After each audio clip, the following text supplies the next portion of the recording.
Hey everyone, and welcome to this little video. Today I wanted to talk about my own history of the franchise, and if you want you can comment a little about yours. I'll read and answer everything. If you're new on the channel, first of all, welcome, and second, you can call me Mizu.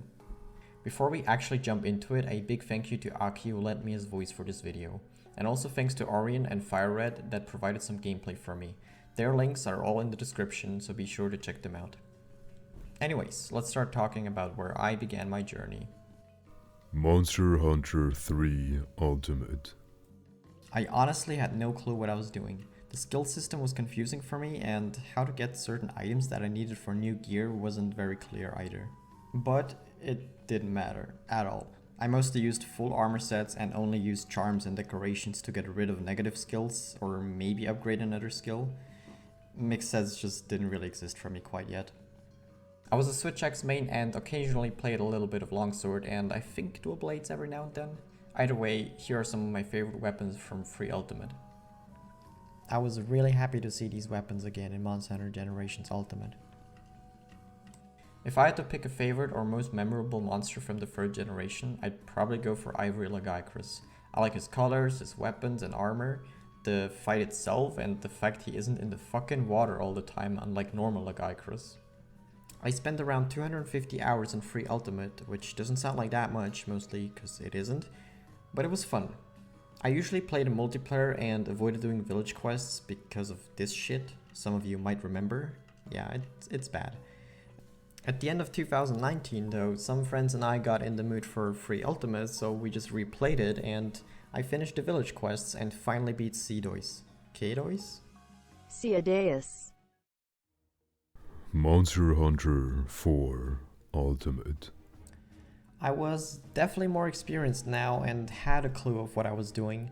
The addition of the Charge Blade and Insectlave was great and I made both weapons from the start. These are some of my favorite weapons to use in 4 Ultimate. Regio's weapons were just really comfortable to use and I hope they make a return one day. My one favorite monster would have to be Gore and Shigar Magala.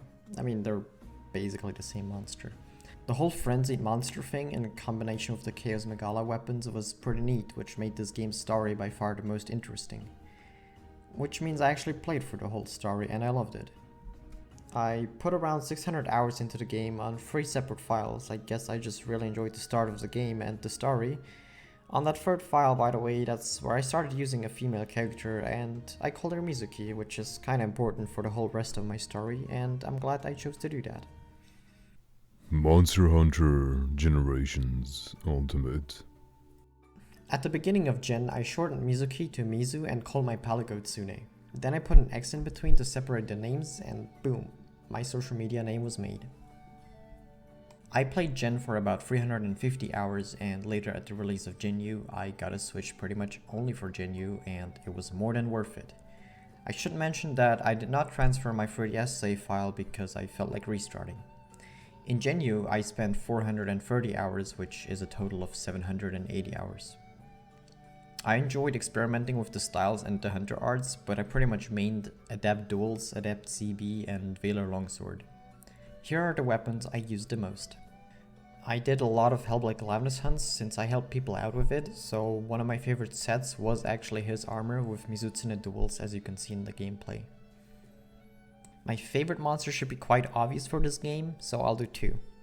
Mizutsune for its looks, the gear, the theme, the fight, just everything. And the other one would have to be Glavnus, especially Hellblade Glavnus, cause as I just mentioned, I hunted a lot of them. I prefer it over Mizutsune's fight a lot, cause it's quite literally a blast. Monster Hunter World Iceborne. Man, I love this game. Gameplay wise, this is the absolute best Monster Hunter experience and the improved graphics are quite pretty too.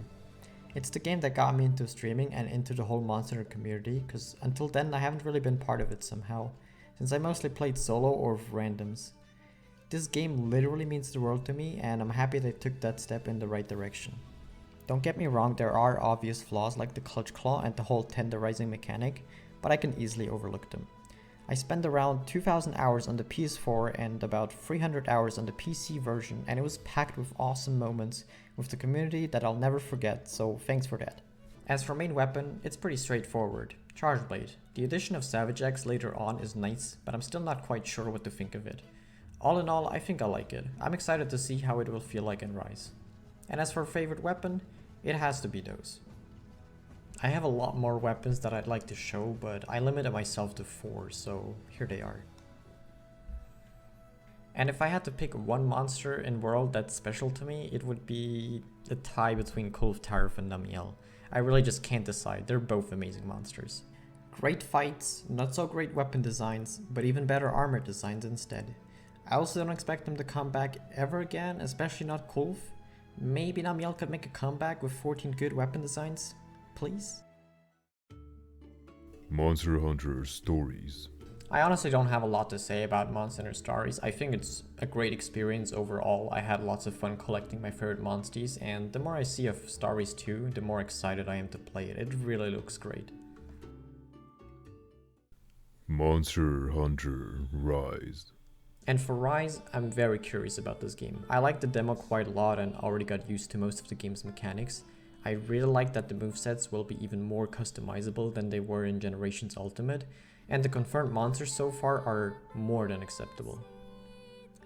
I'm looking forward to finally stream a new Monster Hunter title and share it with you guys. You can catch me stream on Twitch after the release of Rise. I'm excited to meet you over there.